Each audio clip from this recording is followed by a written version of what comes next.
Buenas tardes a todos, ¿cómo andan? Espero que vaya todo bien. Vayan contándome si se escucha bien el sonido. Ahí a la derechita tienen el chat.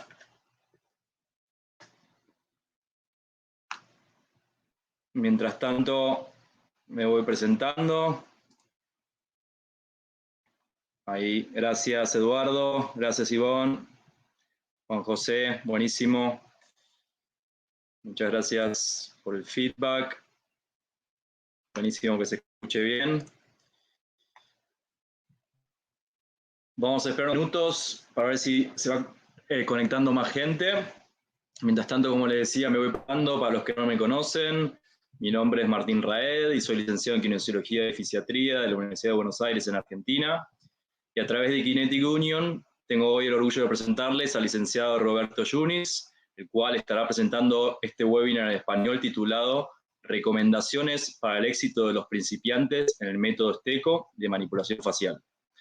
Roberto se ha dedicado al mundo de la rehabilitación y el entrenamiento por más de 25 años. Fue atleta de alto rendimiento de waterpolo, inició su formación en Cuba, su país de nacimiento. Su recorrido académico más importante incluye los títulos en Licenciatura de Cultura Física del Instituto Superior de Cultura Física Manuel Forjado en La Habana, Cuba. Fue profesor universitario de Educación Física de la Universidad Católica de La Plata, en Buenos Aires, Argentina. Es licenciado en Kinesiología de la Universidad FASTA de Mar del Plata, Argentina.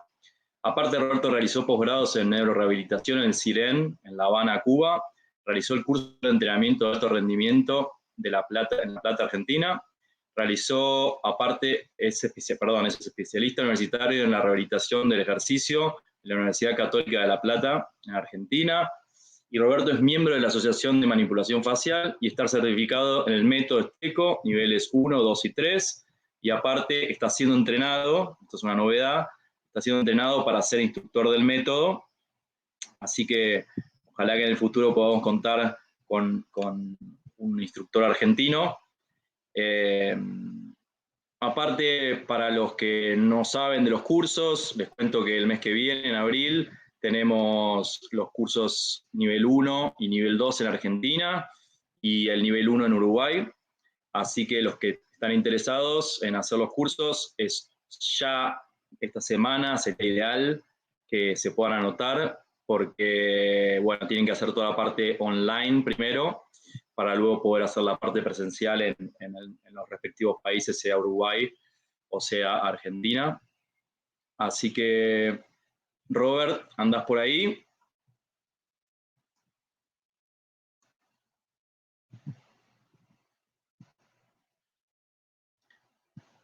Roberto, ahí estamos. Ahí estoy habilitando las cosas. Ahí te falta activar la cámara. Le hago clic, pero no sabe, no contesta. No sabe, no contesta. Le hago clic y no me responde. El sonido, lo hiciste, está en verde el sonido. Ahí te puse la presentación. Igual, pero... A ver, pero ahí bien, fuerte el aplauso. Bien. ¿Cómo andás? Muy bien. Muchísimas gracias. ¿Cómo estás, Martín? ¿Bien? Ya pronto nos vemos en Buenos Aires. Sí, ya no queda nada. Muy bien. Bueno, te dejo, ahí ves la presentación, Robert. Sí, cuando tú quieras. Dale. Muy bien. Bueno, ya estoy aquí atrás. Bien, para pasar la filmina le hago... Abajo, vas a ver abajo. En la flechita esta, ver táctico. O con la flechita, si querés con la flechita de tu teclado también podés. Ahí está, ahí funciona. Sí, vale, perfecto. Excelente. Bueno, cualquier cosa que falle me avisas y lo corregimos en el momento. ¿Ok? Bueno, luego de agradecer la presentación de Martín y de todos los que conozco, que sé que están ahí detrás de la pantalla, vamos a tratar de empezar. Yo me he centrado mucho en las distintas charlas que he ido dando, en los webinars, en solidarizarme en el que empieza a practicar la manipulación facial. En el anterior webinar puse mucho énfasis en todo el proceso previo que uno tiene que hacer en su mente para tratar de entender este nuevo modelo anatómico, este nuevo modelo biomecánico, este nuevo concepto del dolor que proviene de la disfunción, no solamente del dolor que proviene de la injuria de un tejido, ¿viste? De la ruptura, el desgarro, la distensión, lo que estamos habitualmente acostumbrados a tener que procesar. Además, es difícil también entender este concepto ampliado de la visión global del paciente, de las distintas secuencias miofaciales, de la unidad miofacial. Digo estas primeras palabras, porque en el auditorio, en los que están escuchando, puede haber distintos tipos de personas. La vez pasada yo me centré mucho en alguna persona que se prende en el webinar, pero todavía no ha hecho los cursos de nivel 1 o de introducción a la manipulación facial, entonces estaba coqueteando un poco a ver de qué se trata esto. En esta conferencia me centro un poquito más en aquellos que ya hicieron alguna experiencia con la manipulación facial. Tienen un curso de nivel 1, tienen un curso de introducción a la manipulación facial y que empiezan a intentar a dar los primeros pasos en su práctica cotidiana para aplicar el método. En lo personal, en ese momento, cuando yo estuve ahí luego de hacer el nivel 1 y tengo que en mi práctica diaria empezar a trabajar con la manipulación facial, uno pasa por muchos altos y bajos, uno pasa por frustración, por inclusive hasta cuestionar el método, decir esto es también, es realmente bueno, porque por ahí las cosas no me salen, y uno fue testigo de cómo Antonio, manejando un paciente delante nuestro, con un síndrome doloroso del hombro, luego de trabajar 3 puntos, la señora recupera el rango de movimiento, recupera la fuerza, le disminuye el dolor. Entonces veníamos de ver algo cuasi mágico, o sea, un resultado extraordinario, que por ahí después no podemos replicar. Y eso yo creo que mi intención hoy es tratar de dar información, dar paz, dar calma y ayudar a aquellas personas que están haciendo ya sus primeros pasos en el método, que están tratando de interrogar a su primer paciente, de usar la ficha técnica de evaluación del método y de hacer sus primeros tratamientos de inicio a fin dentro de la manipulación facial del método Esteco. Esa es la idea de hoy. Si alguno de los que está escuchando no está en este grupo y está en los otros grupos, por ejemplo, que recién ahora ve por primera vez una conferencia sobre este tema, bueno, por ahí se puede llegar a sentir un poco perdido. De cualquier manera, los invito a que las preguntas que surjan, por más simple que parezcan, las hagan. Martín me va a ayudar a distribuirlas al final y las trataremos de contestar igual. Pero bueno, aclaro que nos vamos a centrar un poco en aquellas personas que ya tienen algún conocimiento inicial y que están intentando llevar a cabo sus primeras experiencias en manipulación facial. Esto que estamos viendo acá es el mundo de la manipulación facial. Es todas las posibilidades, es un algoritmo propuesto por la Asociación de Manipulación Facial, que es una guía excelente que yo le aconsejaría a todos que la tengan impresa en su consultorio, colgando, para que la usen como algoritmo, como lo que es, como una secuencia de pasos que te puede llegar a guiar en cómo cometer por ahí o minimizar el número de errores. Por eso, en el armado de la historia clínica, ustedes van a ver que tenemos como distintos caminos, todas las lógicas del nivel 1, todas las lógicas del nivel 2, del nivel 3 y del nivel 4. Como estamos hablando de principiantes, nos vamos a manejar en este eje del algoritmo. Pero les pongo la filmina del algoritmo completo, porque parte de la frustración es que nosotros nos viene el paciente que nos viene y nos va a caer un paciente que tiene la clasificación exacta, las características ideales para ser abordado con los conceptos del nivel 1, pero después nos viene otro paciente que a lo mejor tiene que ser abordado desde conceptos más complejos. Entonces la idea, una de las cosas de hoy es, lo primero es que ustedes en presencia del paciente sepan identificar si es un paciente que califica para los conocimientos que ustedes tienen adquiridos luego de haber completado un nivel 1 de manipulación facial. Si es un paciente un poco más complejo, intenten igual abordar desde el nivel 1, por ejemplo, si es un paciente, por supuesto, de unas alteraciones somáticas, no viscerales, sino de los sistemas.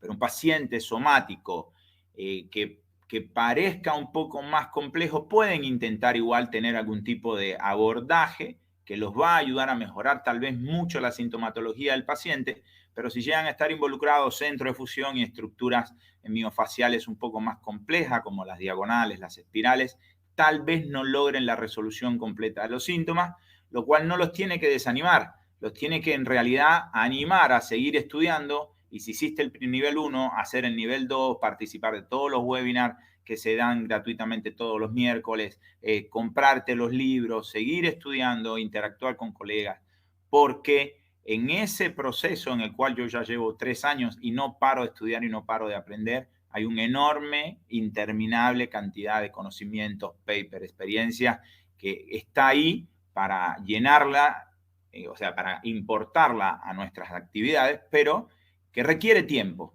Por ende, la frustración puede llegar a llevar al abandono y ojalá que eso no suceda. Dicho esto, y entendido que este es todo el universo de la manipulación facial, nos vamos entonces a centrar en lo que a nosotros nos interesa, que es lo que sería un paciente en el eje del algoritmo del nivel 1. Y la primera dificultad que yo tuve fue el tiempo. Cuando terminas de hacer el curso y ves que en 1 hora, más o menos 45 minutos, 1 hora, Antonio y posiblemente Marco, algunos especialistas ya de mucha experiencia, puedan completar la recolección de datos, puedan establecer una hipótesis, hacer la valoración motora, la valoración palpatoria, ¿viste? De tener terminado el diagnóstico y hasta tal vez le sobre tiempo. Y a mí no había forma de que me alcanzara el tiempo, porque hay una serie de dificultades que uno se presenta en llevar a cabo cada uno de esos pasos y en un momento determinado me empecé a apurar y empecé a tratar de hacer lo que podía hacer en 1 hora. Y la realidad me empecé a equivocar y me empecé a equivocar feo y muy feo. Empecé a no tener correctos diagnósticos y a donde no tienes el correcto diagnóstico y te saltas etapa, jamás vas a tener el correcto tratamiento. Entonces yo creo que en un momento determinado hay como una especie de línea de corte, hay un punto a partir del cual tienes que tomar una decisión. Y esa decisión es, ¿qué vas a priorizar? ¿El tiempo o vas a priorizar la calidad profesional, la calidad terapéutica? Desgraciadamente, en mi opinión, lo que hay que priorizar es la calidad terapéutica, porque en el mediano o largo plazo la falta de resultados van a hacer que dejes el método, que los pacientes te dejen a ti y que se desvirtúe totalmente la cosa. Entonces, desgraciadamente, yo tomé la decisión de decirle a los pacientes cuando se sientan, esto hay que hacerlo bien. Yo tengo 1 hora con usted y vamos a tratar de recorrer y avanzar lo más posible, pero si completado el tiempo terapéutico, yo no he podido recolectar todos los datos y llegar a la conclusión diagnóstica, lo citaré en una segunda oportunidad y retomamos donde dejamos. Y me he propuesto, y lo cumplo a rajatabla, que no manipulo a un paciente que yo no tenga completada la evaluación y que no tenga confianza en la evaluación que hice. Les digo esto porque es mi decisión y es el primer consejo que yo le doy, es decidir tiempo o calidad. Si deciden tiempo, les aseguro que toma una cierta necesidad de casos, o sea, hay que tener una cierta experiencia para poderlo hacer de forma ágil, porque son conceptos que no tenemos grabados. Nos empezamos a saltar cosas y entonces ahí es donde empiezan los errores y empiezan la falta de resultados. Dicho esto y decidiendo, bueno, vamos a hacerlo bien. Lo primero que tenemos que hacer si decidimos hacerlo bien es la correcta recolección de los datos. Por supuesto, la mayoría de los que están acá escuchando, espero que todos son profesionales, así que saben muy bien que hay unos minutos iniciales que hay que dejar que el paciente diga lo que tiene que decir con sus palabras, sobre todo en algunos lugares como mi ciudad, estos conceptos de la fascia, dolor de la fascia, ¿viste? Desgraciadamente, una de las cosas que me ha hecho perder mucho tiempo es tener que explicarle a los pacientes qué es la fascia y por qué duele la fascia y por qué la vamos a tratar. Si el paciente viene de traumatología con el diagnóstico de la tendinitis, del desgarro, de la sinovitis, de la bursitis, ¿viste? La fascia no aparece. Él viene del médico en el que le han dicho que su dolor es articular, su dolor es muscular, su dolor es postural. pero nunca se menciona la palabra fascia, nunca se menciona la palabra secuencia, unidad miofacial. Eso no existe en la mente del paciente. Entonces es como que viene por una cosa y uno le vende otra. Hay que tomarse también unos minutos para luego de escucharlo y decirle, mira, vamos ahora a hacer una serie de preguntas que tienen un orden lógico para poder describir bien su diagnóstico. Hay que tomarse ese tiempo y hay que prestar mucha atención a la recolección de datos. Por supuesto, si ya hiciste el nivel 1, tienes la ficha, sabes que se empieza por el sitio del dolor, y una vez que tienes el sitio de dolor, uno ubica el segmento en donde está ese dolor, uno ubica la localización, si es ante, retro, si es látero, medio, o sea, si está por delante, por detrás, por afuera, por adentro, si está en el lado derecho o en el lado izquierdo, si la presentación fue traumática, cuándo fue los primeros síntomas de dolor, cuándo fueron los últimos momentos en el que se reagudizó, se volvieron a expresar los síntomas. Cada uno de esos renglones empieza a armar una lógica en la conformación de esa historia clínica durante este interrogatorio, en el cual, si nosotros hicimos un nivel 1, estamos fundamentalmente buscando al paciente con una disfunción somática. Somática, ¿qué significa? Por ejemplo, una alteración en lo que denominamos en el lenguaje nuestro, por lo menos acá en Latinoamérica, musculoesquelética, por decirlo de alguna manera, que pueda tener una alteración, por ejemplo, local. A lo mejor él hizo un esfuerzo, tuvo un desgarro de los isquiotibiales en un pique y tiene un claro dolor en la flexión. Entonces ahí yo tengo una unidad miofacial involucrada y tengo un dolor ubicado claramente en un segmento y las pruebas motoras y palpatorias de ese segmento son claramente dolorosas. Una hipótesis de que sea somática, por ejemplo, una patología lumbar que termine irritando alguna de las estructuras que después el paciente curse con dolor en la rodilla, en la pantorrilla o en el tobillo, lo que podría llegar a ser un dolor referido o irradiado. Entonces yo tengo una hipótesis de que una alteración en una región puede haber generado las compensaciones o las influencias en otra en la que se me desarrollaron después entonces los síntomas. Entonces ese es el paciente que estamos buscando, un paciente con disfunción somática, y el siguiente, claro, el siguiente ítem importante es que tiene que ser un paciente que tiene un claro movimiento doloroso, o sea, duele cuando levanta, duele cuando baja, duele cuando dobla, duele cuando estira. Si el paciente no tiene un claro movimiento doloroso, por ejemplo, dice, no lo ubico, me duele cuando estoy acostado durante la noche, me duele cuando me levanto, me duele cuando camino, le duele en situaciones inespecíficas, y cuando le pedimos las pruebas, la valoración motora, vamos a elegir un segmento porque se ve que en la cámara, elegimos el segmento húmero, que para nosotros, los que por ahí están escuchando que no han hecho los cursos, lo que sería el hombro, a nosotros es un segmento que se llama húmero, que ese segmento tiene movimientos, direcciones básicas de antepulsión, de retro, de látero, de medio, de rotación externa y de rotación interna. Si el paciente no te relata un claro movimiento doloroso y cuando le hacemos la valoración motora no identificamos un claro movimiento doloroso en la valoración motora, es un paciente que tal vez no es un nivel 1, o de hecho no lo es. A lo mejor están involucradas otras estructuras más complejas y es el paciente con el que tal vez con los conocimientos que tenemos a este momento no vamos a tener buenos resultados. Entonces yo les aconsejo que durante el interrogatorio, cuando lleguen a la parte de el dolor con qué se provoca, estar muy atento a si el paciente tiene un claro movimiento doloroso y que pueda ser reproducido con la valoración motora. Ese es el paciente nivel 1, ese es el elegible.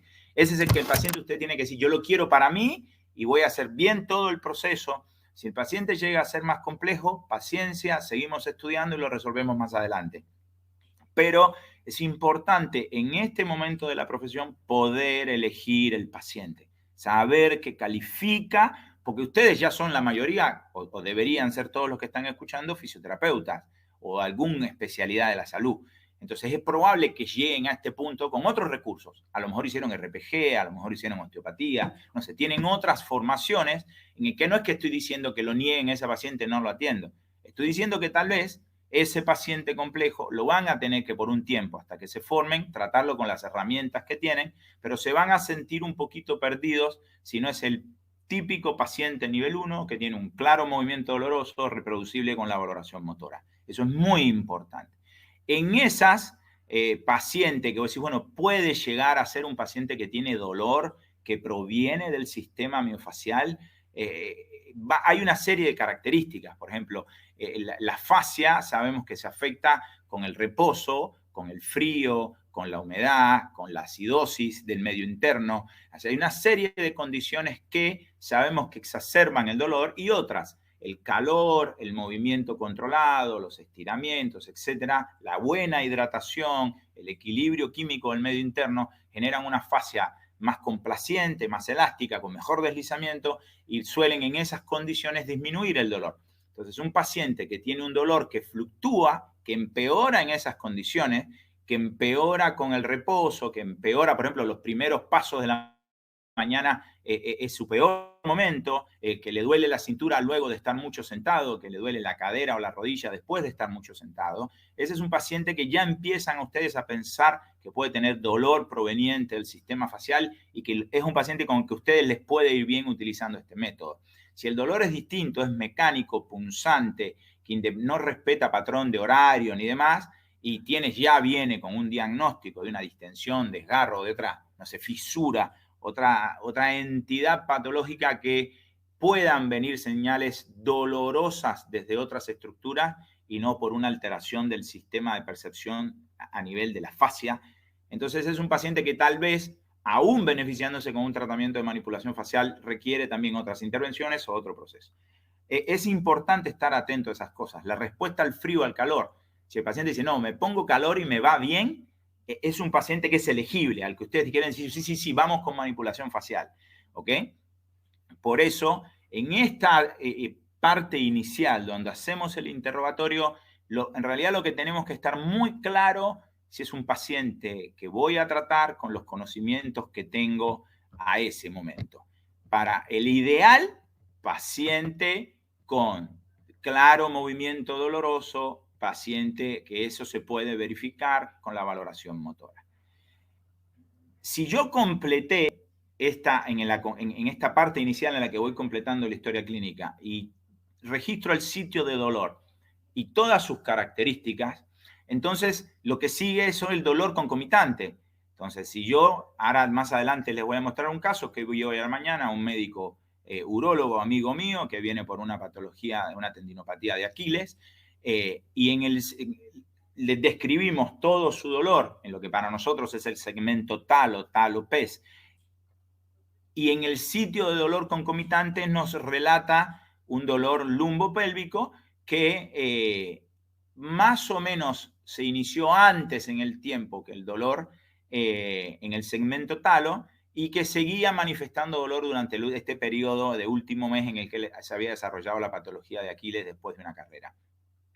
A lo que voy, si yo voy haciendo el sitio de dolor y lo describo completo, el dolor o los lugares de dolor concomitante, lo describo completo, y de ahí están las expresiones de dolor en las extremidades, dolor en la cabeza, dolor en las manos, dolor en los pies. Por ejemplo, él no tenía dolores de cabeza, no tenía adormecimiento ni sintomatología en la mano, pero venía previo al dolor lumbar de un proceso de una fascitis plantar. Entonces, ¿qué es lo que pasa? Yo puedo ubicar en el tiempo los distintos segmentos en los cuales él ha ido teniendo sintomatología. Y eso me arma una línea de tiempo. Esta línea de tiempo es muy importante, porque estamos hablando acá de que el paciente que es elegible para el nivel 1 es un paciente somático, es un paciente somático.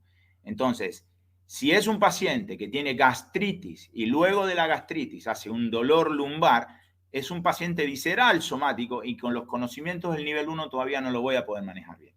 Sin embargo, si es un paciente como este, que hace una patología, una sintomatología lumbar, y después, en el tiempo, hace una sintomatología en otro segmento distal, en este caso, en el segmento talo, entonces ahí yo puedo empezar a tener una línea de tiempo y una hipótesis, se me empieza a confirmar esta hipótesis somática, en las que las alteraciones proximales pueden haber generado compensaciones distales que terminan explicando la patología de hoy. Por eso, completar correctamente la anamnesis, tomarse el trabajo al punto que yo le pedí a Antonio si no podíamos incluir en la historia clínica de manipulación facial la línea de tiempo, que los manipuladores faciales estamos acostumbrados a hacerla por nuestra cuenta aparte, afuera. Yo creo que es tan importante que debería estar en la ficha de evaluación. Antes de establecer una hipótesis, agregar una línea en la que se diga línea de tiempo para que tengamos el hábito de hacerla. Porque no hacer correctamente la línea de tiempo nos lleva a hacer incorrecta la hipótesis. Y esto es otra vez muy importante, ¿ok? Porque si yo tengo la hipótesis incorrecta, entonces todo lo que voy a hacer después, voy a elegir un segmento para la valoración motora, voy a elegir un segmento para la valoración palpatoria, que lo voy a elegir en función de la hipótesis que establecí. Entonces, fíjense cómo cada paso es importante. La anamnesis, llenar todos los renglones. No te dio tiempo, lo despedís al paciente, lo citás a una nueva evaluación y la completás. Pero no establezcas una hipótesis, no evalúes si no manipulas, si no tienes correctamente armada la línea de tiempo, y para eso tienes que haber registrado todo el sitio del dolor, los dolores concomitantes, la expresión en las extremidades, los dolores previos, la cirugía, los traumas. Eso está todo perfectamente puesto en la historia clínica. Revisen sus fichas y fíjense cuántas veces las completaron bien y cuántas veces las dejaron incompletas. Y fíjense el nivel de errores que pueden haber tenido en los pacientes, que justo da la casualidad que la ficha no fue completada correctamente y seguramente se van a llevar sorpresas. Por eso, anamnesis, línea de tiempo, hipótesis, es el siguiente consejo que yo le doy. Tómense el tiempo, escriban la línea de tiempo, escríbanlas, tómense el trabajo de hacerlo. Por ejemplo, yo había hecho estas dos líneas de tiempo, pero las voy a desestimar para hablar del paciente de la mañana, que me parece muchísimo más que elocuente. Si yo tengo la correcta hipótesis, perdón, el siguiente paso, entonces es elegir segmento para la valoración palpatoria. Por ejemplo, en esta hipótesis, en el caso de un nivel 1, y que nosotros tenemos ya claramente ubicada una alteración somática, por ejemplo, síntomas lumbopélvicos, en una fecha posterior, síntomas en el segmento talo. Entonces yo digo, listo, perfecto, es un paciente somático, y esa es la hipótesis, somática. Ahora, ¿es un patrón ascendente o descendente? Los primeros síntomas fueron distales y en la curva de tiempo terminaron siendo proximales, yo puedo establecer una hipótesis ascendente. Si al revés, si, no sé, 2000 síntomas lumbares, 2020 síntomas en el segmento talo, entonces yo puedo establecer una hipótesis descendente. Por supuesto, hipótesis es algo que tiene que ser sometido a comprobación, pero la correcta forma de establecer una hipótesis es haber completado correctamente la anamnesis y haber hecho correctamente la curva de tiempo. Y recién ahí puedo entonces elegir qué segmento voy a movilizar, ¿ok? Entonces yo le voy a hacer la valoración motora, que va en la ficha primero, en donde si es un paciente ideal para el nivel 1, yo voy a hacerle las pruebas fundamentalmente en el nivel 1. Son pruebas en las cuales se mide la amplitud del movimiento, la resistencia, el estiramiento al final del movimiento, en las distintas direcciones o las unidades miofaciales que hay. Entonces, el segmento húmero, como estamos haciendo hoy porque se ve acá, entonces la valoración motora es la ante, la retro, la latero, la medio, la intra, la extra. Si no me muestra síntomas solamente con el movimiento libre, se puede potenciar la prueba haciendo la contrarresistencia, buscando el final del rango de movimiento y ver si esas potenciaciones de la prueba excitan el dolor en el lugar y parecido a los síntomas que el paciente percibe en su vida cotidiana. Normalmente siempre la prueba elegible es sobre el segmento del sitio del dolor. Si el tipo te consulta por dolor en el segmento húmero, es muy importante movilizar el segmento húmero. A veces hay, por ejemplo, en el caso del dolor lumbopélvico, dolor lumbar por encima del ombligo, en el segmento entre el ombligo y la zona de las últimas costillas. Puedo tener el dolor en la cara posterior o anterior, lateral, no importa, pero en ese segmento. O puedo tener el dolor un poco más bajo, por debajo del ombligo, en las inserciones sacras, en las inserciones bajas del pubis. Ese es el segmento pelvis para nosotros. A veces esos dos segmentos vecinos, uno es más móvil, lumbi es más móvil que pelvis. Entonces, en algunos casos, uno hace la valoración motora del segmento donde está ubicado el dolor y por ahí no está clara. Entonces, perdón, lo dije a la inversa. A veces movilizando el segmento pelvis no se siente bien, elegir el segmento vecino más móvil es una buena estrategia para quedarse tranquilo en que la prueba motora que hicimos, la valoración motora, fue negativa o positiva y no un falso negativo o un falso positivo. Entonces es muy importante la elección correcta del segmento para hacer la valoración motora. Pero ya tengo una hipótesis somática o somática y tengo un paciente con valoración motora clara, es un paciente nivel 1, es decir, el comoño ideal para ustedes. Entonces lo siguiente es palpar. Yo tengo que pasar a la valoración palpatoria, vamos a elegir 2 segmentos no consecutivos y es muy importante en este punto, nuevamente el lugar del dolor es siempre importante, pero es muy importante lo que yo llamo el abuelo. En la curva de tiempo que hicimos antes, por ejemplo, en el paciente médico, amigo mío que hablé hoy a la mañana, que relata un dolor lumbar previo y más antiguo, entonces podemos elegir palpar talo, porque es el lugar del dolor, y palpar pelvis, porque es el lugar, dije lumbar, en realidad es pélvico, en las inserciones sacras, retropelvis, para ser más exactos, puedan ver la foto. Son los 2 segmentos que inicialmente elijo para palpar. Es muy importante. El sitio del dolor, el segmento donde se manifiesta el dolor, con esta peculiaridad, si se manifiesta en un segmento que tiene buena movilidad, está esta posibilidad de evaluar uno de los 2. A veces evaluar el más móvil es útil y puede terminar dando buenos resultados. Y es muy importante el abuelo de la lesión, así le digo yo. Así le digo yo cuando le explico. ¿Por cuál es? Es en la curva de tiempo el dolor lógico relacionado que podría estar influyendo en estos síntomas. Por eso yo creo que para elegir estos 2 segmentos no es vamos a ponerle. Tengo que tener la información de la anamnesis, la información de la valoración motora y de mi hipótesis para entonces elegir qué segmento palpar. Voy a pasar estas 2 curvas de tiempo que tengo acá. Y es importante el concepto de las expansiones o de las secuencias miofaciales. Venimos todos de una formación académica en que el músculo tiene o la estructura tiene origen, inserción, inervación, y nosotros creemos que las estructuras empiezan en un lugar y terminan en otro.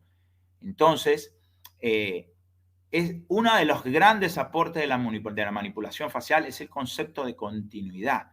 Es el concepto de continuidad miofacial, de expansión miofacial, de la relación, la transmisión a distancia de la fuerza, de la transmisión lateral de la fuerza, de la transmisión de superficial a profundo de la fuerza. Esa lógica de conectividad tridimensional interminable a lo largo de todo el organismo es muy importante. Por eso, cuando palpamos, no palpamos un segmento. Por eso decir, viene con dolor en el hombro. ¿Y por qué palpar 2 lugares si le duele el hombro? No, es que palparíamos un solo lugar si las cosas que podrían provocar dolor en el hombro empiezan y terminan en el hombro. Sin embargo, si el hombro es una estructura, un segmento, el codo, la muñeca, digo, que eso es húmero, cubitus, carpo, si cualquiera de esos segmentos tiene estructuras propias que empiezan y terminan en ese segmento, pero tienen interacciones, conectividad con estructuras que vienen de segmentos contiguos, con estructuras que vienen de segmentos lejísimos, por eso uno mide o evalúa la sintomatología en las extremidades, cráneo, fascia palmar, galea capitis, fascia palmar y fascia plantar. Es porque desde acá hasta abajo, hasta el extremo, hasta donde se termina el cuerpo, está todo en continuidad.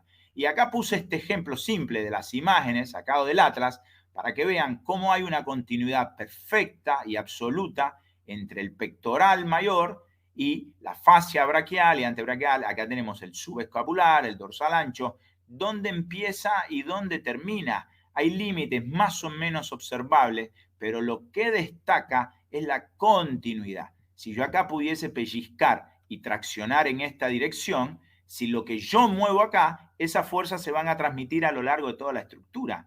Y esto que yo estoy viendo acá es lo que está llegando acá. El bíceps, que creemos que termina en su inserción ósea en este lugar, tiene una importantísima expansión aponeurótica, que es el lacerto fibroso, que fíjense cómo va a insertar a medial y cómo las fuerzas que están transmitidas desde la secuencia, que le vienen no solo del segmento cúbito, sino que le vienen, por lo menos que estamos viendo en la foto, desde el segmento húmero, pueden llegar acá. Y esas fuerzas van a ser transmitidas a lo largo de esta estructura. Este es el flexor radial del carpo, hasta la aponeurosis, hasta la fascia palmar.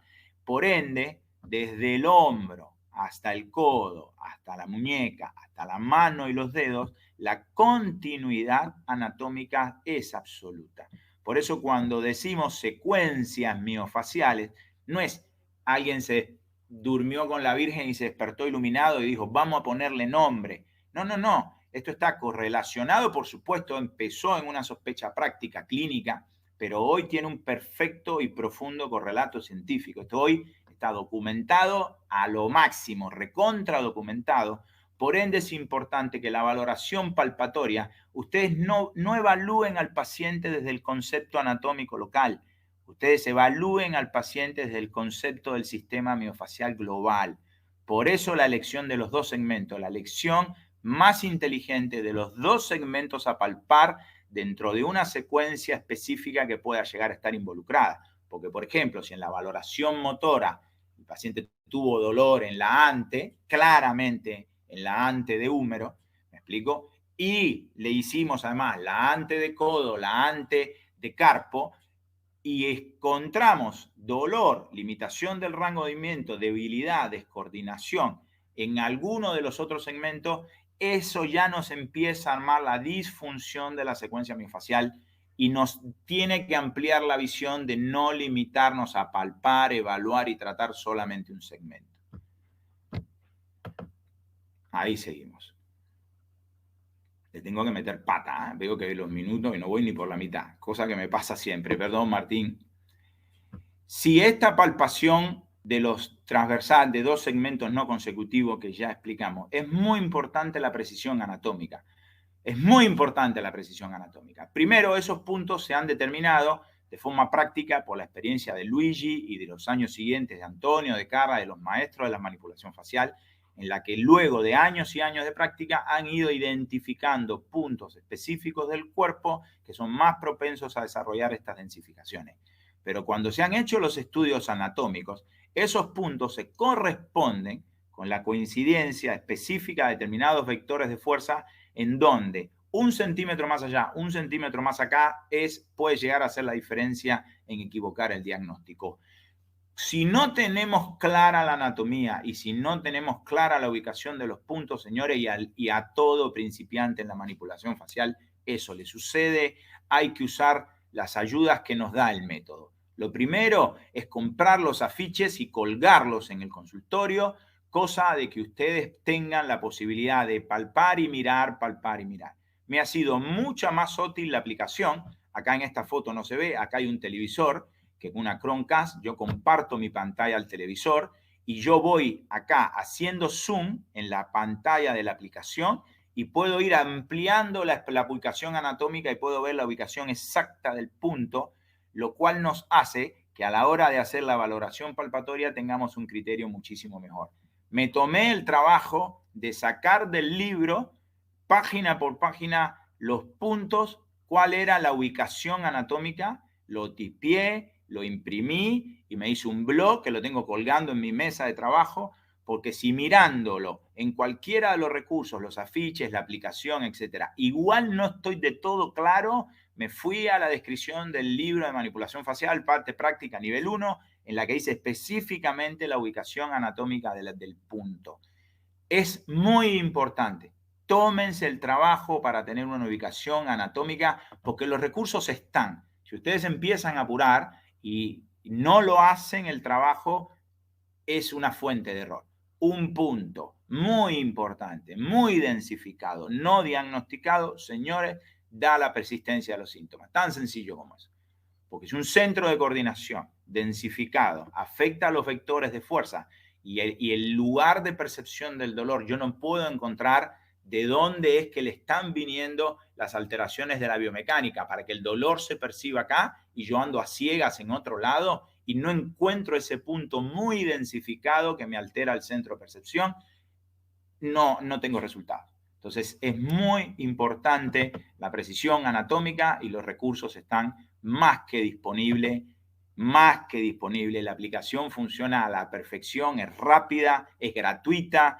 Así que si encima se compran el libro y la desbloquean el punto ingresando el código cuando compran el libro, es más útil todavía porque además sale la foto del terapeuta en el lugar del punto con la posición del profesional, etc. Entonces, compren el libro, carguen la aplicación, carguenle el código que les va a ayudar muchísimo. Y esto es un caso rápido de lo que acabo de ejemplificar. Si acá yo tengo un centro de coordinación alterado, que es el lugar donde confluyen los vectores de fuerza de esta unidad miofacial, ese centro de coordinación alterado es lo que me va a proyectar esos vectores, esa alteración biomecánica, y se va a expresar el dolor en el centro de percepción, que casi siempre es en la articulación vecina, que es movida cuando se activa esa unidad miofacial. Entonces, si yo tengo es como el tero, como dicen en la Argentina, que grita acá, tiene el nido allá. Si yo tengo el dolor acá, pero ese dolor está provocado por la densificación acá y no lo encuentro, chao, no tengo resultado. Que van a ver ahora, a ver si me lo alcanzó o no, Nicola no lo pudo cargar, no hay problema. Después les comparto la foto. Tenía hoy el médico que vi, el paciente que vi hoy a la mañana, es un paciente que tenía el dolor después de una carrera. La valoración era claramente el dolor al caminar, al correr, al pararse en punta de pie, al pararse en los talones. Así que en las fotos de la evaluación, el paciente tenía la retrotalo, la antetalo, los DAP, la valoración motora dolorosa, clarísimo, el dolor, el pararse en punta de pie, el movimiento doloroso claro, y el sitio de percepción del dolor era acá. Cuando pasamos a la valoración palpatoria, que palpamos el segmento retrotalo, el punto retrotalo era hiperálgico. Y por supuesto, a donde palpamos, por lo que habíamos dicho, el abuelo era el dolor lumbar, a donde palpamos retropelvis era doloroso. No tan doloroso como retrotalo, pero teníamos dos puntos muy densificados dentro de la secuencia retro. Por supuesto, retro-P y retro-genu también estaban alterados. Así que era un paciente con la secuencia retro muy alterada, un típico paciente de nivel 1, y ese es el detrás del paciente que ustedes tienen que ir buscando. Nada, esto es un ejemplo de los distintos puntos. Vamos rápido porque esto ya todos lo tienen. Estas son imágenes de la aplicación, por eso les aconsejo que el que no tenga la aplicación se la descargue y vean cómo en cada uno de los segmentos yo tengo la guía. En cada una de esas fotos se puede hacer zoom y puede buscar la ubicación anatómica lo más precisa posible para identificar las densificaciones. Estoy acá, me da el sol en las ventanas esas que están ahí, me estoy cocinando. Bueno, vamos a intentar acelerar. Perfecto. Esto es importante. Si yo palpo la secuencia y encuentro puntos, después yo no puedo tratar todos los puntos de la secuencia. Entonces es muy importante, al hacer la valoración palpatoria de esos dos segmentos que elijo, poder palpar en un segmento, por ejemplo, pelvis, hago la palpación transversal y comparo la retro con la latero, con la extra, voy palpando la ante, la intra, la medio, y tengo que elegir cuál es el punto más densificado. Si voy al otro segmento, talo, y vuelvo a palpar lo mismo, la retro, la latero, la extra, la ante, la intra, la medio, y veo cuál es el más densificado, puedo comparar y puedo identificar un plano. Si tengo el más densificado de pelvis retro y el más densificado de talo es retro, entonces tengo un plano identificado y a la hora de tratar tengo mayor precisión. Cuando palpamos es muy importante identificar el dolor, pero no es lo más importante, porque algunos puntos latentes o silentes pueden tal vez no tener dolor a la palpación inicial. Hay que palpar la rugosidad, la dureza, que en algunos lugares, como los espacios interdigitales, en las regiones de la columna vertebral, en la cara, a veces se siente claramente el clic, el resalto, la cuerda. Y eso, si comparas con la contralateral, solamente la presencia del clic, del resalto, ya califica como un punto positivo. Pero lo más importante es la rigidez y lo ideal es si tú palpas un centro de coordinación que irradia, primero que es hiperálgico, que es muy rígido y que irradia dolor al centro de percepción, listo, tenés la certeza que si tratás la densificación en ese punto, al paciente va a andar bien o va a tener la resolución total de los síntomas. Por eso es muy importante la ubicación correcta del punto en el nivel 1, porque lo vas a necesitar a lo largo de toda tu formación en manipulación facial. Si palpo correctamente el punto y me irradia al centro de percepción, bingo, la rompo con ese paciente. Después, los puntos latentes que los palpas están duros pero no duelen, a veces calentarlos hace que a los 40 segundos, un minuto empiece a doler, y si igual no se calienta, una recomendación es palpar el antagonista. Eso te puede llegar a ayudar, o palpar el punto por encima, el punto por debajo, pero calentarlo te puede ayudar bastante a que un punto que está rígido, no doloroso, exprese el dolor. Y es muy importante a la hora de palparlo, identificar cuál es la dirección de mayor resistencia, porque a la hora de tratarlo, si yo tengo identificada la dirección de mayor resistencia, puedo ubicar cuáles de esas capas de las estructuras miofaciales tienen la dirección más rugosa, más rígida, más densificada, y tratar en esa dirección puede ayudar al éxito del tratamiento. Si en dos planos no identifiqué, en dos segmentos, no identifiqué todavía cuál es la secuencia más dolorida, elijo un tercer plano. Para elegir un tercer plano, una cosa importante es volver a la anamnesis, volver a la curva de tiempo. Y de hecho preguntarle, porque yo le pregunté al paciente qué otro dolor no me había descrito. Y me dijo, sí, hace 5 años hice sinovitis de rodilla y tuve dolor en la rodilla. ¿Qué rodilla? Derecha. Entonces había una patología previa que no me había descrito en otro segmento lleno, vuelves a palpar lleno y retro lleno, antes lleno estaban muy densificados. Entonces se determina casi siempre eligiendo un tercer plano, confirmando cuál es la secuencia más importante. Por ende, tendríamos que ir detrás de otro abuelo. Y si tengo dudas, acuérdense siempre que los segmentos que mejor... que los segmentos proximales como escápula, pelvis, perciben muy bien los movimientos. Escápula percibe las alteraciones, las compensaciones de cuello y del miembro superior, y pelvis percibe las compensaciones de tronco de miembros inferiores. Entonces, a veces elegir escápula, pelvis como tercer segmento para descartar o para confirmar puede llegar a ser muy importante. Esos son detalles que pueden tener en consideración a la hora de que sea necesario elegir un tercer segmento. Cuando ya tengo identificado el plano, hago la palpación longitudinal dentro del segmento que habíamos dicho hoy. Él había tenido dolor acá y dolor acá que nos había descrito. Se había olvidado el dolor acá y empezamos palpando desde arriba. Palpamos tórax, lumbi, palpamos todos los puntos de la secuencia hasta pies, para en el momento del tratamiento tener una lista de 5 o 6 puntos, cuáles son los 2, 3 más densificados, y ahí es donde yo tengo que empezar. Porque si los trato todos, entonces después no te alcanza el tiempo para tratarlos a la hora de llevar a cabo el tratamiento. Por eso, de todos los puntos de la secuencia, tener claros 2, 3 puntos más densificados es muy importante. Y no se pueden perder el punto hiperálgico que duele o que irradia al centro de percepción. Ese punto no puede faltar la elección del tratamiento. Después, si ya yo hice palpación transversal, palpación longitudinal, ya tengo elegido el plano, ya tengo elegido los puntos, entonces paso directamente al tratamiento, en el cual trato de elegir un solo plano. Y eso ya me fui, o sea, ya palpé, el paciente se fue a su casa y vuelve en otra sesión para entonces tratarlo.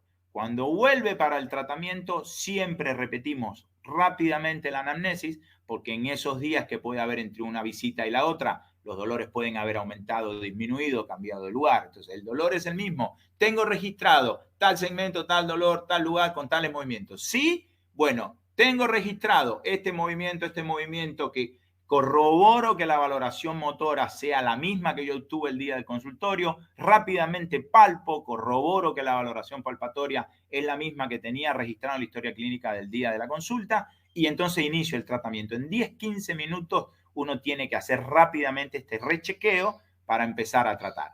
Y empezamos a tratar un solo plano siguiendo las lógicas del primer nivel. Por supuesto, es muy importante la precisión anatómica para la evaluación, ni hablar para el tratamiento. ¿Cuánto tiempo tengo que estar en cada punto? Es uno de los típicos errores de los principiantes. Nos metemos 20 minutos en un punto. No puede ser. Algo está pasando mal y no te alcanza el tiempo. Necesitas una vida para completar un tratamiento. Normalmente, en puntos que no están muy densificados, 2, 3 minutos, 5 resuelven. Si vos llevas 5 minutos en un punto y el punto no resuelve, el dolor está en 10, 8, 7 y no baja ahí, no baja a 4 y la rigidez al tacto no disminuye, los consejos son dejarlo, palpar por arriba y por debajo, e irte a otro punto muy densificado de la secuencia y de última, cuando termina, vuelves y lo chequeas.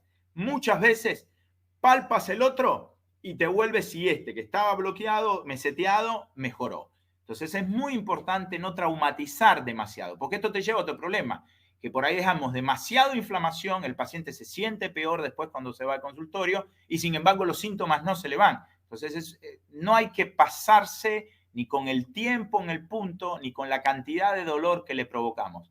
Yo suelo empezar a un nivel de compresión y empiezo a tratar y el paciente dice 8, 9 y lo mantengo 1, 2, 3 minutos y el paciente me dice 6, 5. Cuando yo veo que el paciente me relata que empieza a bajar, le aumento un poco la compresión, busco capas más profundas dentro de los perimicios, del perimicio de la estructura y vuelve 9, 10 y lo sostengo 7, 6, 5. Si lo agarras entre 7 y 10 y lo dejas entre 4 y 2, sos Gardel. Ese paciente va a andar muy bien.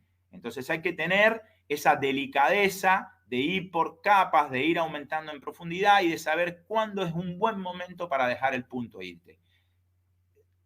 No hay que maltratarlo, pero tampoco hay que irse antes de tiempo. Por eso, la disminución del dolor ante la misma característica de la maniobra y la disminución de la rigidez percibida por parte del terapeuta son los que te van a dar la sensación de ese punto está totalmente resuelto. Cuando no lo tengo dudas, me dejo anotado en mi ficha repetir retrotalo, por decir algo. Y en la siguiente vez que lo evalúan, esos 10 primeros 15 minutos, vuelvo a palpar el punto que yo tenía la duda que no se me haya quedado totalmente resuelto.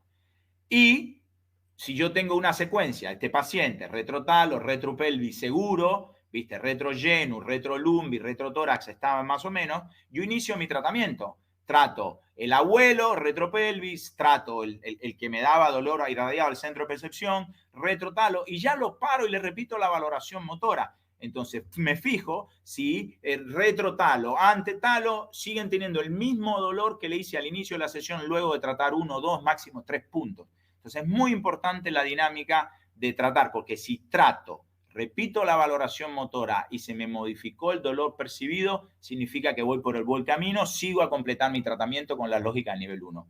Si yo trato esos 2 puntos que había elegido como lo más importante y la valoración motora me sigue siendo la misma o peor, me tengo que volver a la hipótesis, tengo que revisar la anamnesis, revisar la hipótesis, revisar la palpación, porque a lo mejor me estoy metiendo en un tratamiento que no es la secuencia indicada o que no son los puntos indicados. Entonces es muy importante, 2, 3 puntos, repito la valoración motora, confirmo la línea terapéutica o me vuelvo a la hipótesis, a la anamnesis, porque puedo llegar a estar equivocado. Eso es muy importante. Y por ende, en una sesión tipo hay que ver la cantidad de puntos porque es una complicación cuando los pacientes después desarrollan, por ejemplo, lo abusaste del punto, lo traumatizaste mucho y cuando lo paras a hacer la valoración motora le duele, no porque no se lo mejoraste, sino por el trauma que tú le causaste. Entonces hay que tener muy claro dónde está el tejido que yo estoy trabajando, si es la fascia aponeurótica, en tal. Tengo que tener claro la ubicación, la profundidad, para no agregar trauma que me empiece a confundir porque me da un movimiento doloroso que provoqué yo. Una de las lógicas muy importantes, si yo ya traté esos puntos principales, es el balanceamiento del paciente. Entonces tengo que ver los puntos contralaterales, que en el caso de los miembros no son tan importantes, pero en el tronco son muy importantes. Entonces, si yo esos retropelvis, retrotórax, derecho, tengo que palpar izquierdo, la retroizquierda, y elegir el peor punto de la retroizquierda para hacer la compensación contralateral, que puede ser el mismo, en el mismo segmento, retropelvis, bi y retrotórax o retrocolo derecha. Sin embargo, a veces las compensaciones en el tronco van como saltando de segmento. Entonces, a veces tengo retrolumbi, retropelvis, retrocolo y derecho y izquierdo con solo retrotórax, si está muy densificado, que eso se palpa, yo puedo lograr un buen balanzamiento. No tengo que hacer equilibrar al paciente haciendo exactamente los mismos puntos que hice del otro lado, pero sí tengo que liberar algún punto contralateral. Lo mismo, si hago la retro, palpo la ante y compenso contralateral el peor punto de la secuencia antagonista. Y la lógica siempre próximo distal. Si trato puntos proximales, tener la compensación distal, porque en realidad como hay una continuidad, todo ese deslizamiento a lo largo de toda la secuencia miofacial va a estar garantizada con la liberación o el balanceamiento próximo distal. Esto vamos rápido, que era para que vean lo importante. Fíjense que la estructura es una. Si yo trato acá, trato ante lumbi y trato ante tórax, ¿ok? Y del otro lado no compenso, fíjense la continuidad absoluta que hay entre las estructuras. Si yo tengo que palpar ante lumbi, ante tórax contralateral y el peor de los dos lo aflojo, porque de esa es la única manera en que esta estructura va a quedar equilibrada. La misma lógica, próximo distal. Fíjense las secuencias de estructuras que hay acá en la región glútea, que se continúan absolutamente con la fascia lata, que se continúan absolutamente, esto es la zona de los gemelos, la región poplitea y la zona del Aquiles. Fíjense dónde empieza y dónde termina nada.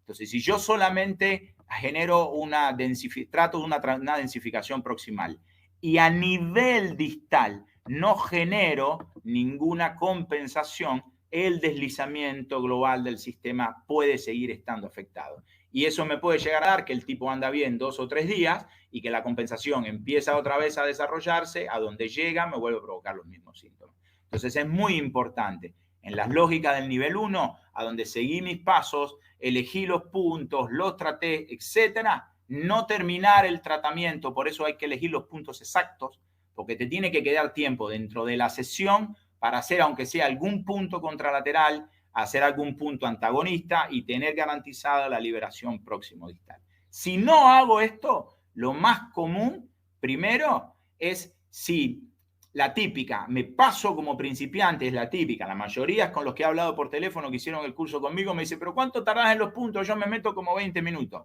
La típica es estar demasiado tiempo en un punto, por ende, nosotros creamos un dolor inapropiado, excesivo, entonces tenemos que saber manejar al paciente la inflamación y el dolor. Si yo hago la compensación, por ejemplo, proximal, trabajé en el retrolumbi, retrocolo, y no aflojé retrocapo 3 o retrocapo 1 o antecapo 1, la relajación, la liberación que provoqué de un segmento de la fascia hace que a nivel superior esto se me tense en las horas posteriores y el paciente esa noche, al otro día a la mañana, desarrolla una cefalea mortal y eso hay que saberlo. Por ende, es muy importante que hagamos todas, que completemos las lógicas del nivel 1 para dar por terminado un tratamiento propiamente dicho. La otra típica es que nos pasamos en la cantidad de puntos y el paciente termina desarrollando hasta fiebre, alteración del estado general, decaimiento, se siente agotado, cuando en realidad si elegimos los puntos exactos y el tratamiento no es excesivo, el paciente se siente de la camilla y te dice cosas como, siento la cabeza más libre, me siento como que respiro mejor, veo mejor. Te describen síntomas que todos los días me sorprendo lo que te puede llegar a decir el paciente cuando se sienta en la camilla luego de recibir una sesión de manipulación facial. Pero es intenso los resultados y lo van a aprender con nivel 2, nivel 3, nivel 4. La potencia del método es extraordinaria. Por eso tienen que estar abiertos a que el paciente relate manifestaciones a las que ustedes no están acostumbrados. Por eso nosotros le entregamos en mano a cada paciente una serie de recomendaciones en la que aclaramos el uso de los antiinflamatorios durante la sesión, porque vos creas un proceso inflamatorio y el paciente toma antiinflamatorios, echó a perder la lógica del tratamiento. Que no se aplique hielo, que trate de manejar el dolor con calor, que si necesita analgésico, que consulte a su médico, a los profesionales de la institución, para ver cómo manejar la analgesia por otra vía que no sea la vía de los antiinflamatorios. Se le explica que va a haber un proceso inflamatorio, que va a tener un pico a las 12 horas, que le va a durar 2-3 días, que el dolor tanto en los puntos tratados como si tocara un moretón es totalmente lógico. Todas esas cosas hay que explicárselas. Y cuando esos síntomas son excesivos, no cuestionen al paciente, revisen primeramente lo que hicieron ustedes y vayan ajustándose con la experiencia. Por supuesto, lo que debemos esperar y vamos a lograr con estos pacientes, si seguimos muy bien los pasos, es una significativa disminución del dolor en la primera sesión. 2, 3 puntos, repito la valoración motora y ya me da mejor. Si hice bien las cosas, si elegí bien el paciente, es un paciente nivel 1 y yo elegí los puntos, los centros de coordinación apropiados, hice la liberación y apliqué todas las lógicas del primer nivel, es un paciente que va a andar bien. Si el paciente no anda bien porque la fuente de dolor no era el sistema facial o porque yo me equivoqué en la identificación correcta de la secuencia, de los puntos, etcétera, por ahí no tengo la mejoría del dolor esperada. Entonces, vayan esperando que el paciente va a mejorar y cuando no mejore, revisen todo el algoritmo para ver en qué se pueden haber equivocado. Pero lo esperable es una significativa mejoría del dolor, un significativo aumento de los rangos de movimiento. Todos los terapeutas que publicamos, Pintucci, Menachi, Antonio, en todas de nosotros van a ver las imágenes antes y post con significativos aumentos. Antes, post, una manipulación, no 10. Los pacientes, los tratamientos son 2, 3 turnos. En muy pocos pacientes un cuarto, un control al mes, a los 2 meses un quinto. Esas son las sesiones que habitualmente hacemos. Entonces, es un tratamiento muy potente que va a disminuir el dolor, va a aumentar el rango de movimiento. Como el paciente ahora está recuperada la biomecánica del centro de coordinación, es un paciente que le aumenta la fuerza y no entrenó la fuerza. La resistencia a la que es capaz de vencer le aumenta en la misma sesión. Por eso es realmente los resultados extraordinarios. Va a aumentarle la propiocepción, el balance, sobre todo en las afecciones en pez, talo, cuando hacen las pruebas de balance a un pie, mejoran significativamente gracias a los tratamientos de manipulación facial. Por eso mejora la propiocepción, mejora la coordinación y lo mejor para nosotros es que hoy no solamente es una herramienta que se usa de forma tardía cuando el dolor se presentó. Los estudios, busquen el paper y Antonio lo puede compartir, el estudio que se hizo como estrategia de prevención en el fútbol, de la cantidad de lesiones que se registraron en un plantel de fútbol que hizo manipulación facial preventiva en la pretemporada y los resultados fueron extraordinarios. Entonces, hoy no solamente es una herramienta terapéutica, sino es una herramienta de prevención con base científica.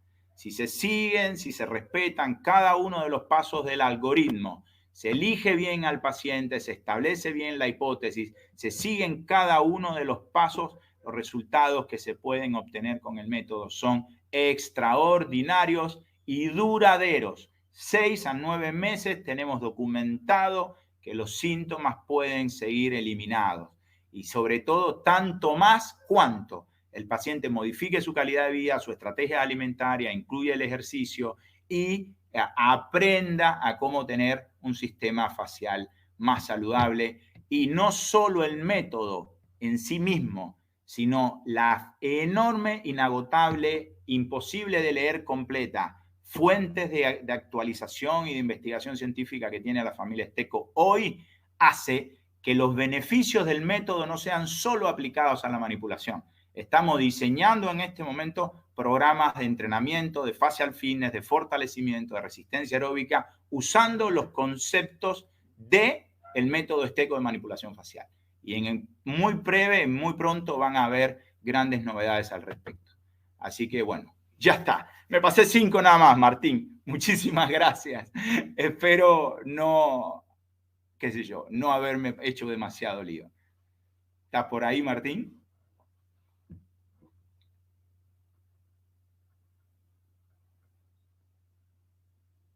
Bueno, estamos como así que terminaste súper puntual. Lo que habría que ver es si uno de los chicos, de los estudiantes, de los alumnos, tienen alguna duda que quieran preguntarle a Robert. El momento, pueden escribirlo ahí a la derecha en el chat. Cuando vayamos al curso,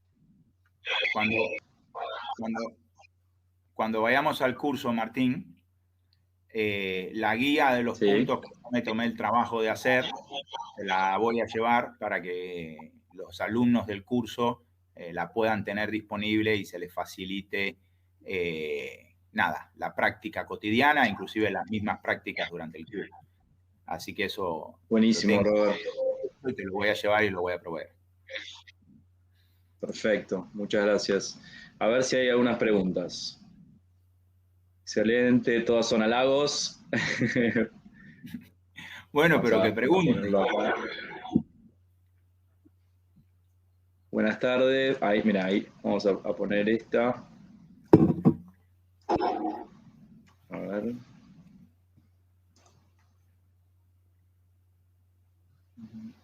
Si puedes, no me acuerdo cómo era para ponerlo aquí, pero si te dice que si puedes recordar lo de la aplicación, te preguntan. Sí, si ponen en la App Store, si ponen manipulación facial o facial manipulation, Esteco les sale, es totalmente gratuita. Y ahí van a tener una primera etapa de la aplicación. Y yo no te puedo explicar cómo la uso. Llevo 3 años y pico haciendo manipulación facial y la uso todos los días de mi vida. Sobre todo la uso con mis colaboradores. Cuando yo tengo mis ayudantes que me tienen, no sé, justo me interrumpe la secretaria, me doy vuelta y le pido a algún colaborador que me trate un punto específico, es realmente práctica en el consultorio. Y esto que hoy con la tecnología uno la comparte la pantalla a un televisor o algo, es realmente muy útil. Así que tienen que entrar a la App Store, poner manipulación facial Esteco y le va a servir la aplicación gratis. Si compran los libros de la parte práctica de nivel 1 y nivel 2 en inglés, hasta ahora estaba solo en inglés, es una limitación, eso lo pueden tener en consideración la asociación, es que si compras los libros prácticos nivel 1, nivel 2, te dan un código con el cual lo ingresas a la aplicación y desbloquea, a ver, lo tengo acá, mira, lo pongo acá un cachito. Así, esto es lo que van a ver en la App Store. Esto es Facial Manipulation, Esteco, lo ponen y el icono, el de la aplicación, es lo que ven en mis presentaciones, el logo de manipulación facial Esteco, el logo azulito. Si ingresan esos códigos y uno palpa en la pantalla el punto específico, por ejemplo, retropelvis, lo toco, se me abre solo, me borra de la pantalla todos los demás puntos, deja solo retropelvis. Y si lo vuelvo a tocar, sale la foto de un terapeuta como con la posición en la que se tiene que tocar el punto específico. Realmente es muy útil y es gratuita la primera parte. La segunda parte, si se compran el libro, la pueden desbloquear. Perfecto, bien. Robert. Hay otra pregunta. Bueno, acá está por ahí, es más para mí.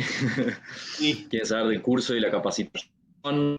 Habría que ver, Mariano Lauro, en qué país vives. Así que va a depender un poco de eso. Pero puedes ingresar. En el caso de que vivas en Uruguay o en Argentina, quizás lo más simple es que ingreses a kineticunion.com y ahí veas las fechas propuestas. Y imagino que estarás para hacer el nivel 1. Y si no, en la plataforma Esteco están todo el resto de los países en español o en el idioma que tú prefieras, Mariano. Hay otra pregunta, Robert. Vamos aquí a seleccionarla. Preguntan.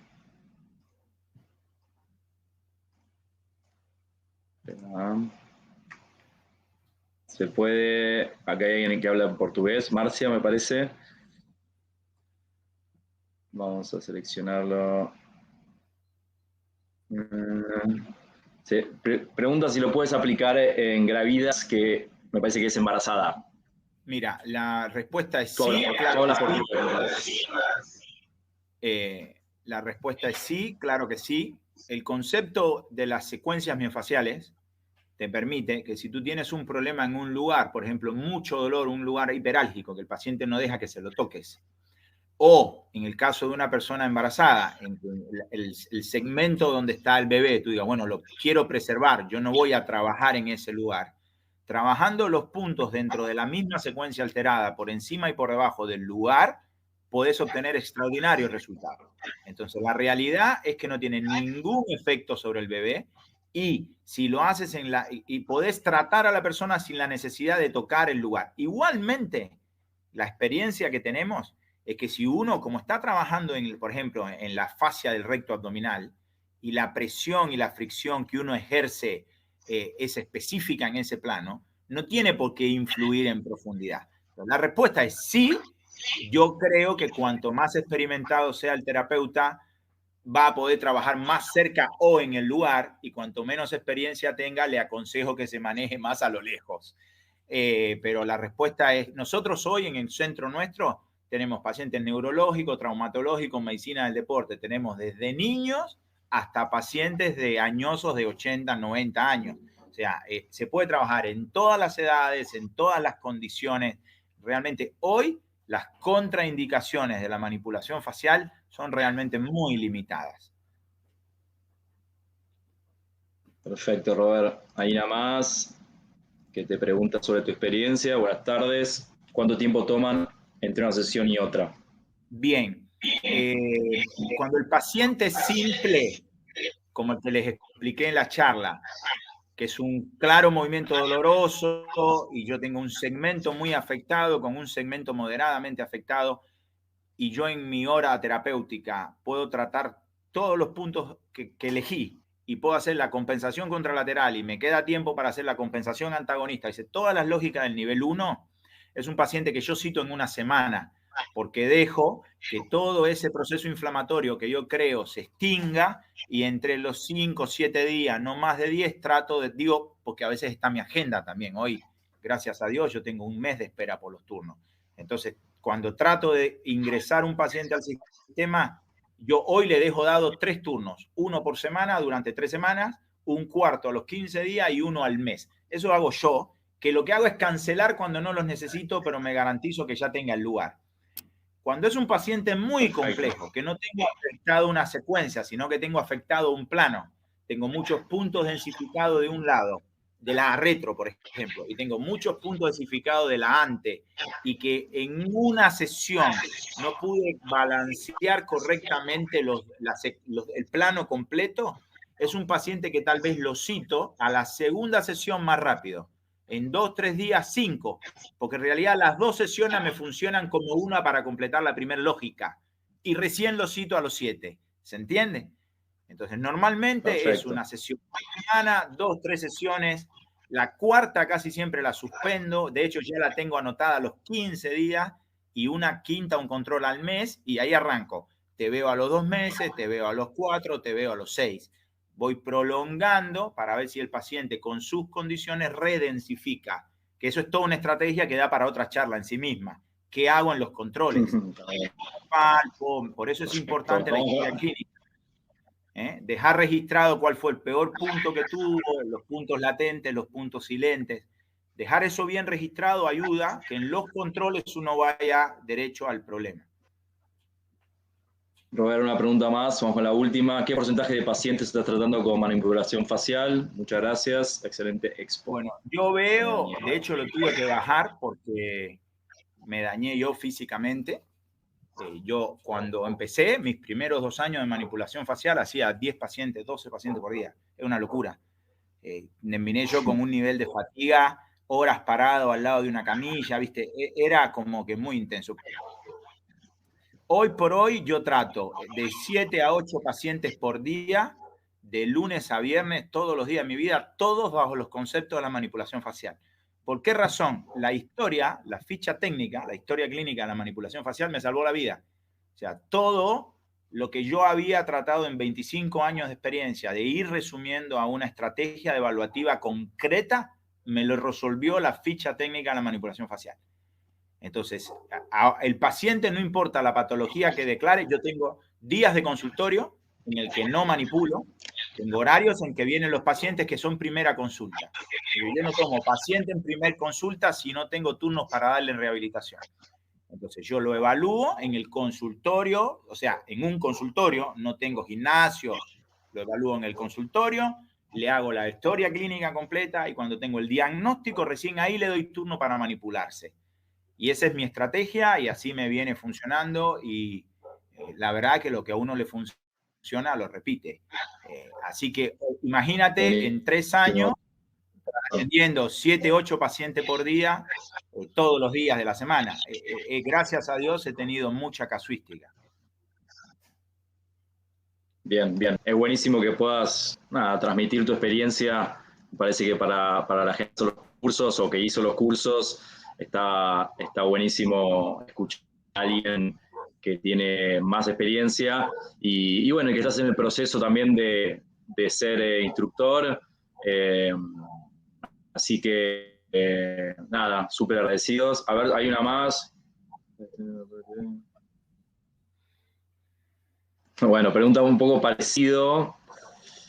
La pregunta es un poco parecida. Espera que la ponemos ahí para que vean todos.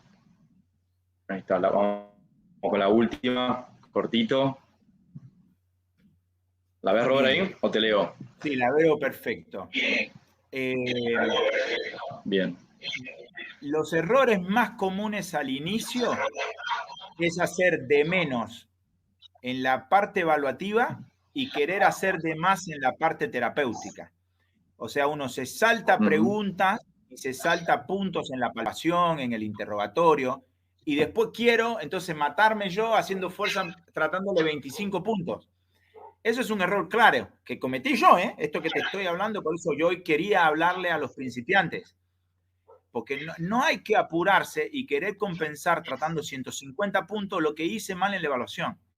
Si vos me decís cuál es la diferencia de cuando empecé a hoy, una de las diferencias es la fatiga, porque me dolían los nudillos, me dolían los codos, me dolía el hombro, porque estaba haciendo una fuerza como un desgraciado, mal fuerza, y haciéndole mal al paciente, y dejándole dolor, y, o sea, cosas innecesarias, porque uno cree en ese momento que más es mejor. Por eso yo hablaba de la precisión anatómica, porque si vos tenés que tratar un área que tiene 1 o 2 centímetros cuadrados máximo, porque ubicaste bien el punto, no es lo mismo el desgaste físico tuyo, lo puedes hacer con un nudillo, que si vos identificás un área de 10 centímetros cuadrados, entonces lo tenés que hacer con el codo y te metés 25 minutos haciendo fuerza. Entonces, lo que va a surgir con la experiencia es menos fatiga. Te posicionas mejor. Una cosa que yo hice a los 2 años de hacer manipulación facial, me compré la camilla eléctrica. Porque uno de los problemas que empecé a tener en el cuello y la espalda era por estar agachado 8 o 10 horas por día en una posición totalmente, pero malísima para el terapeuta, y nosotros somos seres humanos, y acá no se me ve mucho, pero soy medio gorila. Decía, si yo soy un gorila, estoy haciendo fuerza como un desgraciado y me estoy rompiendo todo, ¿qué va a quedar para una chica, no sé, menudita, que tenga que agarrar un jugador de rugby en un retro lumbi, que es un cuadrado lumbar así? Se muere la chica, se le arranca el codo. En la realidad es que una de las cosas que tiene el método es que si lo haces bien y tenés la precisión anatómica del desgaste físico, lo puedes minimizar enormemente. En minimizar el desgaste físico se tiene, porque son horas parado al lado de una camilla. Y simplemente estar parado 8 horas, ya para cualquier trabajador eso es agotante. Por eso yo elijo un calzado que tiene una amortiguación muy buena, por eso me compré la camilla eléctrica, que me paré yo y puse mi codo así y medí con una cinta métrica desde el codo hasta el piso. Y le dije al que me hacía la fábrica, Monteverde, le dije, esta es la altura que tiene que tener la camilla cuando el motor se extienda. ¿Me entendés? Entonces hoy yo puedo tratar 10 pacientes desde una posición vertical, cuidando la ergonomía laboral del terapeuta. Que la Perfecto. verdad es que si no la cuidan, la van a pagar. Deberían hacerlo no después, como yo, antes, de entrada nomás, pensar en la inversión de comprarse una camisa correcta. Perfecto, Robert. Bueno, vamos cerrando. Nuevamente, muchas gracias a ti, muchas gracias a todos por estar. Y bueno, esperemos tenerlos en la parte práctica en abril, en Argentina, en Uruguay, o en la parte del mundo que sea. Y a vos también, Robert, nos vemos en abril, nos vemos en unos días para el curso. Les mando saludos a todos los que he ido leyendo ahí, amigos y colegas y todos que mandan excelentes palabras y comentarios. Así que les mando saludos y cariños a todos, especial a Joemi, que es mi hermano, el padrino de mi hija, mi hermano de la vida, que lo vamos a tener haciendo los cursos ahora. Así que bueno, cariños y besos a todos, en especial a vos, mi hermano. Te quiero mucho. Muy bien, Robert. Mando un abrazo grande. Saludos para todos. Saludos, Martín. Gracias a vos y a todos. Hasta luego.